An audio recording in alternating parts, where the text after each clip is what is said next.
Good afternoon, live from Radio Row at Super Bowl 58 from Mandalay Bay. We're very excited to be here today. I'm Roy Kessel, along with Kayla Bradham on behalf of Sports Philanthropy Network, and we're very excited to have with us Stan Slovin. Stan is the president of Rebecca's Dream, has done amazing work in the Chicago area with lots of different causes and nonprofits. So, Stan, welcome to the show. Thank you very much, Roy and Kayla, for having me, and also for the Sports Philanthropy Network for hosting us. We're really excited to be here. So we want to learn more about Rebecca's Dream and importantly, like how and why you got involved with that. You're connected to so many different people in Chicago and so many different causes. What made this stand out as the cause that you wanted to focus on?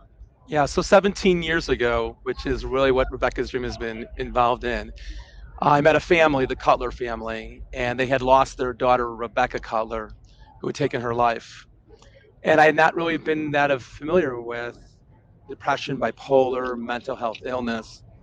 And so I volunteered, and over the years, I realized that this was a crisis and that there really needed to be help and work in the area of awareness, education. So I got more involved and learned more about it. And as the years went on, we started realizing that Rebecca's dream was not just a dream, it was a reality to go out there and be a strong advocate, to reduce that stigma, to bring education and programming to not just families, but communities, schools, companies, to help those that were living with depression, bipolar, mental health illness, anxiety, stress, and also suicide tendencies. So that's my involvement. So take us through. 17 years is a long time. I'm sure that as the organization has grown and developed.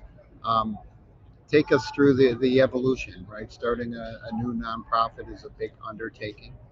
People often think it's just you file a couple forms, Secretary of State and IRS, and you're good to go, right? Yeah, So, it's involved.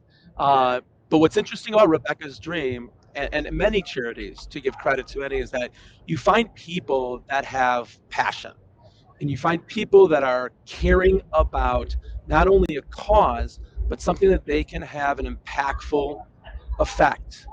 And because mental health was really not a big, well known, 15, 20, 30 years ago, it was something that we needed to find volunteers, board members, people in the community to come together in a common role to push forward education in the communities in a collective capacity so that we are really more of prevention and early intervention. And that's really what we are trying to focus, not only when we started, Roy, but also, Kayla, today. In fact, that's why we're here in Vegas, because the NFL is tackling this issue. And they realize that this is a crisis. And it's not just football, it is in all sports. You're seeing it in Olympic sports, you're seeing it in figure skating, swimming, baseball, hockey, all sports have an issue of mental health. I'll tell you real quickly a story. You go into any locker room with a knee injury, a shoulder injury, elbow injury, they diagnose this, give you an x-ray, they put you into the procedure, you go into rehab, in a couple months, you're back on that field. There's no door for mental health in that locker room for any of those sports. And this is really where that we are trying to champion and get people to realize that it is so needed to open up the dialogue, to allow those that are living with, that are suffering, to wake up and say, hey, it's okay to not be okay. It is okay to say what's wrong and know that there's support. Yes, Dan, I just want to chime in there because every time I'm on social media or I see a PSA, it's this 1 out of 5 message. 1 in 5 people struggle with mental health. And I'm a single mom with 8 kids. I'm going to be honest, every time I see that, I feel like, is that really true? Because in my heart, I've never met anybody who hasn't experienced trauma. Everybody is dealing with something. And I think the best thing we could do is normalize mental health and admit that 5 out of 5 people struggle with mental health. Every person is dealing with something. It might be stress, it might be anxiety, depression. I don't know, but I've never met anybody who's 1 in 5. What are your thoughts on that? Do you agree with me? Disagree with me? I'm happy to be wrong. I just can't believe that that number's 1 in 5. Yeah, no, the numbers are staggering. I mean, they say that 15, 20% of Americans suffer with mental illness. And the majority of them, when you look at 25, 30, 40%, are not getting the treatments. They're not getting the help. And so we have this kind of this quiet, powerful, growing crisis out there. So I think as a mother, of kids, you worry about your children and their happiness or their well-being, or ready for this, their safety. And yet one of the hardest things that we have, Roy, the whole idea of checking in is just a crucial area. And by the way, this is why the sports world is doing this. This is why, listen, you have Dak Prescott, you have A.J. Brown, you have Hayden Hurst, you have Dwayne Rock Johnson. Even go back into history, Terry Bradshaw has been talking about mental health for years. And on the NFL Network, Steve Smith, is just explaining and talking to the world of what he went through. Today I want to share a story. In Vegas, as you know this, the Mental Health Summit was being held. Do you know that this year at the Super Bowl, there are 11 isolated events and discussions and panels dedicated to mental health? It is the largest ever. And it is a statement that they are crying out for help. So Nate Hobbs, who is with the LA Raiders today, shared with over 300 of us his story. And he said, I didn't know where to go. I didn't know if I can tell a coach that I'm having a bad day. I didn't know if I can come home and tell my parents that I'm going through this. He wasn't until 21 years old in college until he was finally to be able to get treatment and diagnose.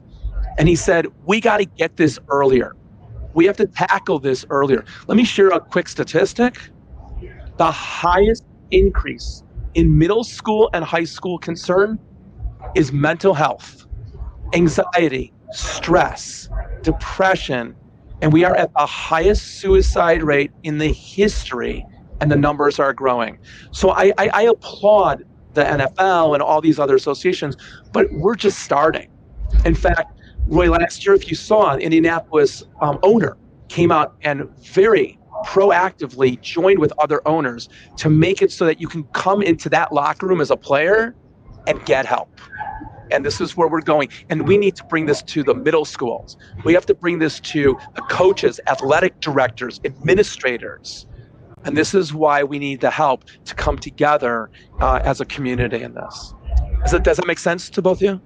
Well, I think it's so important you talk about people not feeling that they're alone, right? I think until very, very recently, athletes were in particular very concerned about expressing their need to get treatment for mental health or to be able to discuss what they're going through, right? And the pressure in sports, just like in many high levels of many professions, is very intense. And I think one of the things, Kayla and I see everywhere we go when we talk to college athletes, mental health is the number one thing. When we talk to athletes about their NIL for good and how they can use that and what causes they're passionate about, mental health way outpaces almost anything else that's out there. And I think, you've met some of the other people here this week that are involved in mental health as well. And I think it's that feeling of how do we make sure people understand that they're not alone? Yeah, this is a tough issue because some people feel that there is this feeling of they're ashamed to talk about it. That's the stigma. Or they're afraid that if they talk about it, they're going to be looked at differently or they're going to be maybe treated differently. You have athletes, and again, not just pro NFL sports athletes, you have figure skaters, gymnasts, swimmers. I mean, look at Mike Phelps, who's come out and has said that almost his entire career has been suffering from mental health. and it took so long to come out and talk about it.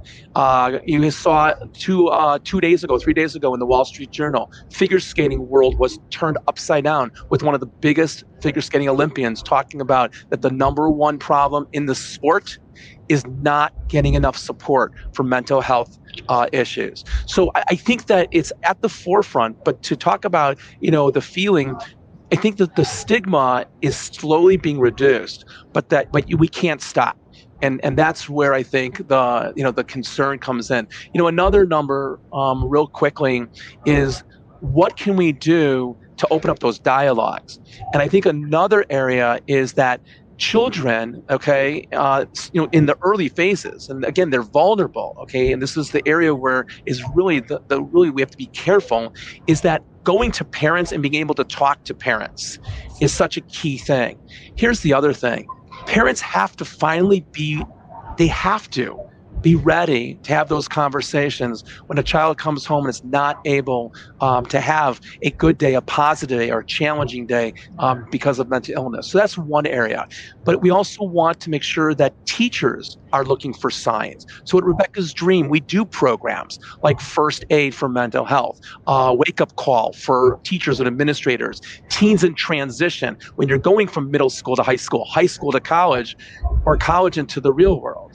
So these are programs that are trying to give them tips, give them tools, give them techniques so that they can actually help live a productive, hopeful, positive, and healthy life.